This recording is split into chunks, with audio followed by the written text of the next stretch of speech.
Hello everybody and welcome back to another My Porch Prints tutorials. This is Kyra and today we are going to be making envelope closures. Now, this idea was actually submitted in a comment from one of our viewers on a different video and I thought that it sounded like a good idea. So if you have any requests for videos you'd like to see, make sure to leave a comment down below and there is a chance that I might be able to make a tutorial and get that done. So again, leave a comment down below if you have any ideas for future videos.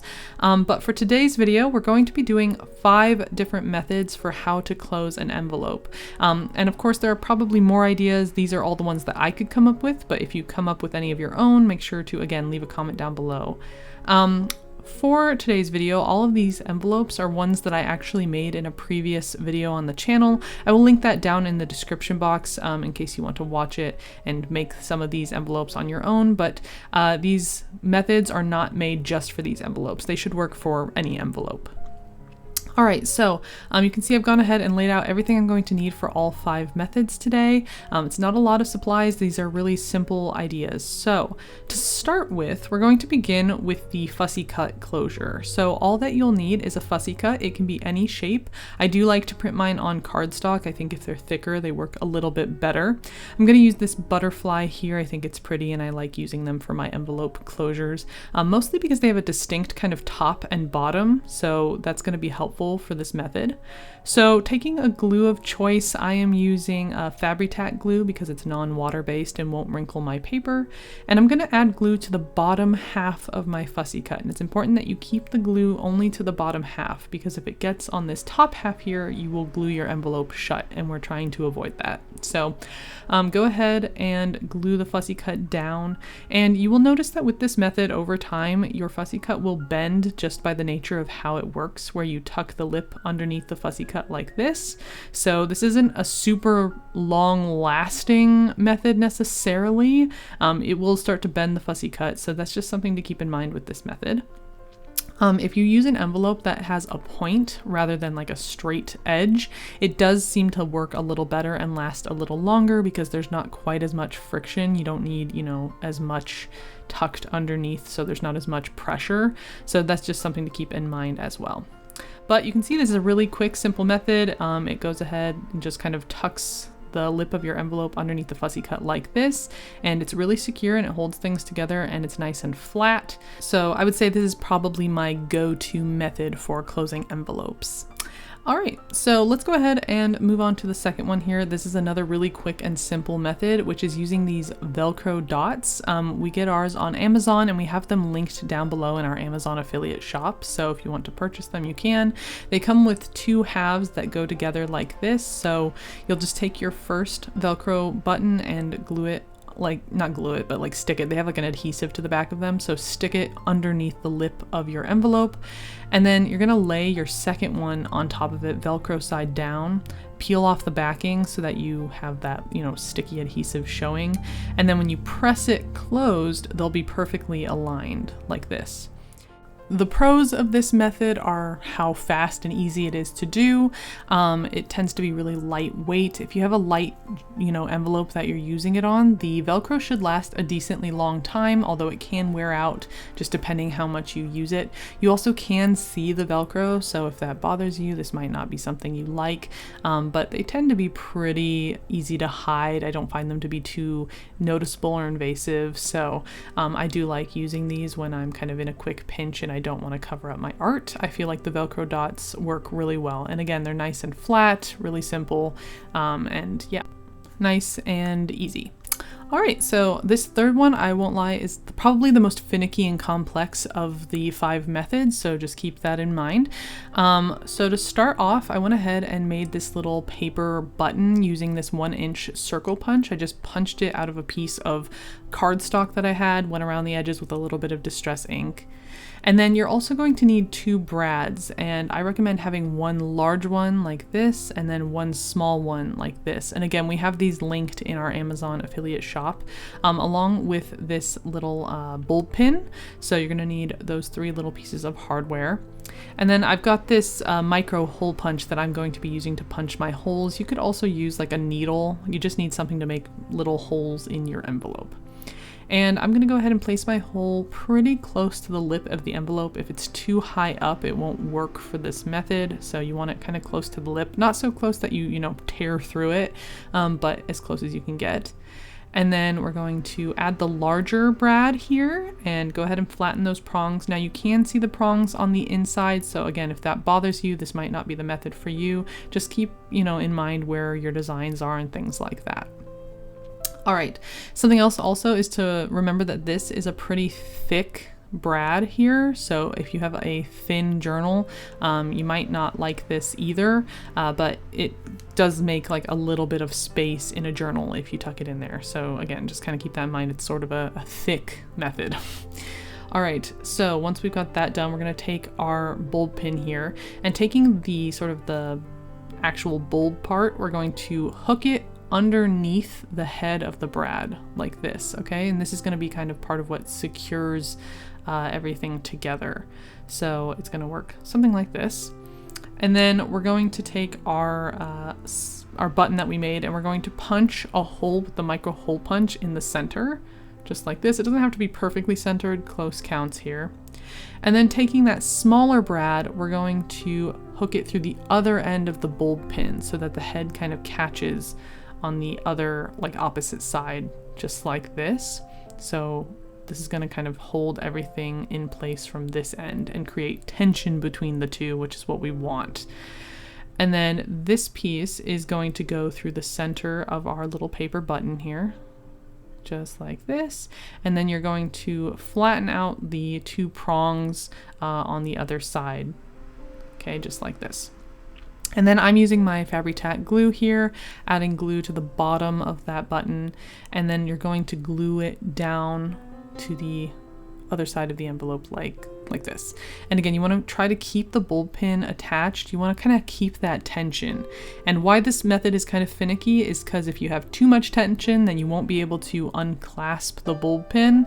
And if you don't have enough, then it won't hold. So you kind of have to, while things are drying, kind of manipulate it a little bit and test it. So I like to kind of tug on the bulb pin like this and make sure that I can get it off of that brad head without it, you know, getting too stuck. So it's kind of a little bit of a balance here, but once you figure it out, it works really well, and it does look kind of cool. So, you know, give it a chance if you want to try something new out and see if you can get it to work. If you don't mind a little bit of finicking, it can make a really cool result. All right, so for our fourth idea here, you're gonna need a little bit of string. Something thin will work best. And then we're gonna make two more of those paper buttons, same as before, just, you know, punch them out of some cardstock using the 1-inch punch. And you're also going to need some brads. It doesn't matter what size they are, so just pick your favorites. Whatever you have lying around should work fine. And again, we're going to punch the holes out of the center of our little paper buttons like this. And typically how this method is used is that you can punch your holes sort of directly through your envelope. So you'll take your two paper buttons and you'll line them up, one on the like lid of the envelope and one on the envelope itself, just like this. And you want to keep space between the buttons. You can actually, you know, create as much space as you want depending on your design. I'm keeping mine kind of close together here so I don't cover up my label. And then usually what you would do is you would mark in that center hole with a pencil for both of these, and then punch that through your envelope. Now, because I already decorated these envelopes ahead of time, I already laid out these little like writing panels on the inside, and I don't want to punch a hole through that. Normally what I would have done is laid these panels on top of the brad buttons, like once I'd already secured it and hid those brads. But I'm going to show you my little cheat for today in case you know, don't want to punch a hole through your envelope. So what you'll do is you're going to punch out another 1-inch scrap of cardstock here, punch another hole through the center of it, and you're going to sandwich those two paper buttons together using the brad like this. So just add it to one, and then the scrap one will go underneath on the bottom like this, and then you can flatten out those prongs. And this creates kind of a surface that we can glue down to our envelope so that we don't have to punch a hole through, and we can wind our string between these two pieces instead of, you know, having to actually punch any holes. So I'm going to take my glue, add it to the bottom of this little button, and I'm going to glue it straight down to my envelope like this.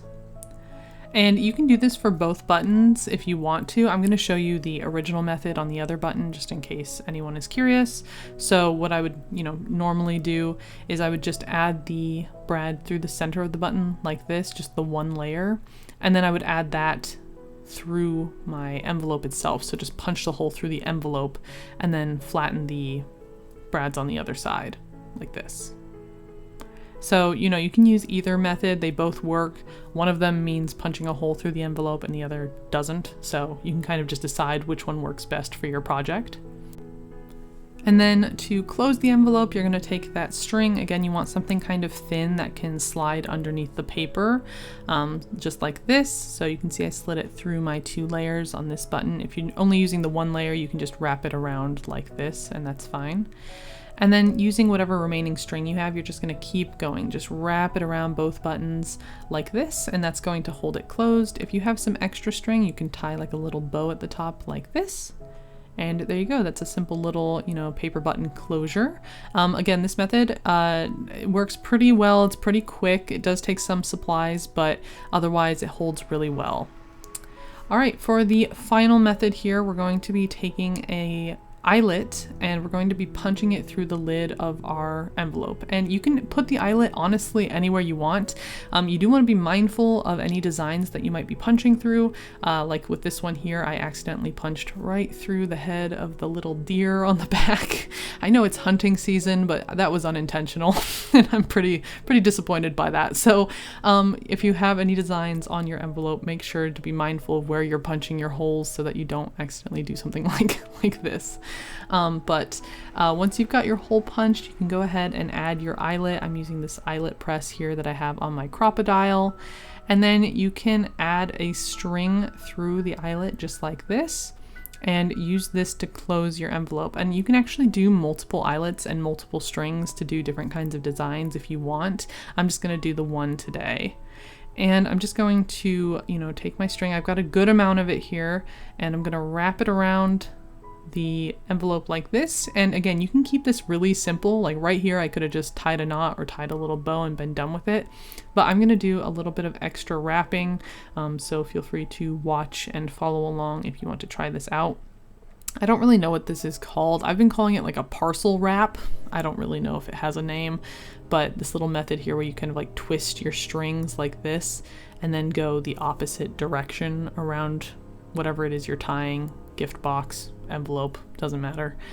And then I'm going to take those ends and just keep wrapping them, this time horizontally.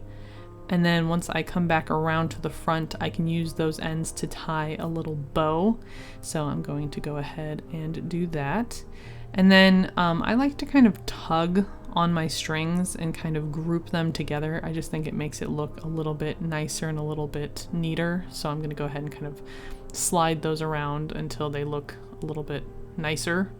And then I'll trim off any extra string I have. And there you go. I've got this little closure here using an eyelet and some string. So again, this one's pretty fast and easy. Just be mindful of where you punch your holes so that you don't punch them through an important part of your design that you didn't want them punched through. But otherwise, that is going to be the end of today's video with all of those 5 different methods for closing an envelope. So hopefully you found something that you can try and that will work for you in the future. Let me know if you have any other ideas for how to close an envelope or which one of these is your favorites. And don't forget to like and subscribe so you don't miss out on future tutorials. Otherwise, I will see you in the next video. Bye!